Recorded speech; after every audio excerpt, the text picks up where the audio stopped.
विचार बाय नीलेश में एक बार फिर आपका स्वागत है। आज हम बात कर रहे हैं लीक से हटके अर्थव्यवस्था पर। जिस युद्ध की शुरुआत अमेरिका ने इजराइल के साथ फटाफट ईरान को निपटाने के इरादे से की थी, वह युद्ध एक माह से सतत जारी है और अब यह न सिर्फ अमेरिका के गले में फांस की तरह अटक गया है, वरन पूरा विश्व पर ऊर्जा संकट के घनघोर बादल छा गए हैं। इस युद्ध की शुरुआत में ट्रंप ने सोचा था कि ईरान द्वारा नियंत्रित अनूठा चेक पॉइंट हार्मूज जल डमरू मध्य पर डमरू बजाएंगे और अमेरिका का झंडा संयुक्त रूप से वहां लहराएंगे। पर वही चेक पॉइंट अब ट्रंप की आंखों की किरकिरी बन गया है।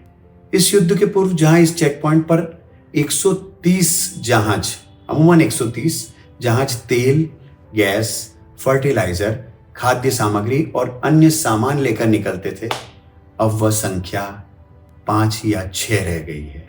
ईरान ने इस चेक पॉइंट को युद्ध में ढाल बना लिया है, क्योंकि उसे मालूम है कि विश्व का 1/4 कच्चा तेल और साथ ही साथ ढेर सारा प्राकृतिक गैस संसाधन इस मार्ग से होकर गुजरता है। ईरान और अरब देशों के बीच स्थित यह चेक पॉइंट, जिसपे ईरान का दबदबा है, वो विश्व पर दबाव बना रहा है, क्योंकि तेल, जो कि विश्व की अर्थव्यवस्था का बहुत महत्वपूर्ण हिस्सा है, उसके बढ़ते दाम और उपलब्धता चेन में चोक से विश्व तिलमिला उठा है। इस आपसी लड़ाई में इजराइल ने ईरान के कई प्रमुख ऊर्जा केंद्रों को निशाना बनाया है।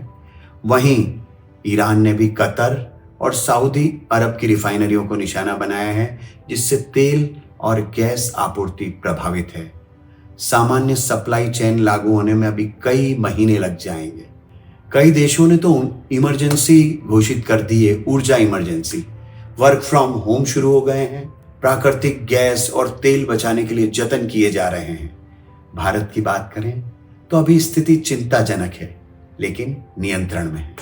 बढ़ते तेल की कीमतें और तेल के आवागमन की जटिल प्रक्रिया से भारतीय रुपये का सतत अवमूल्यन जारी है।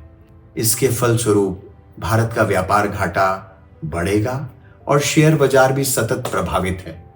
भारत अपनी जरूरतों के लिए कतर से बड़ी मात्रा में LNG आयात करता है। वहां हुए ईरानी हमले से सप्लाई चेन प्रभावित है और हमारी ऊर्जा आपूर्ति पर भी प्रभाव पड़ रहा है। कच्चे माल की बढ़ती कीमतें, बढ़ती ट्रांसपोर्टेशन कॉस्ट और ईंधन की कमी, फलस्वरूप श्रमिकों का पलायन चिंता का विषय है। कई इंडस्ट्रियों का भविष्य खतरे में है और सबसे महत्वपूर्ण मुद्दा है महंगाई, यानी कॉस्ट ऑफ लिविंग में तगड़ा उछाल आने वाला है। सरकार यकीनन सतर्कता और संवेदनशीलता के साथ आगे बढ़ रही है। मोदी जी का हाल ही में संसद में दिया गया बयान, जिसमें उन्होंने इस मुश्किल दौर में एकजुट रहकर एकता का परिचय देते हुए आगे बढ़ने की बात कही, ये दर्शाता है कि स्थिति चिंताजनक है। हम आम जनों को भी सतर्कता एवं संयम से कार्य करना चाहिए और मुश्किल की इस घड़ी में एकजुट हो जाना चाहिए।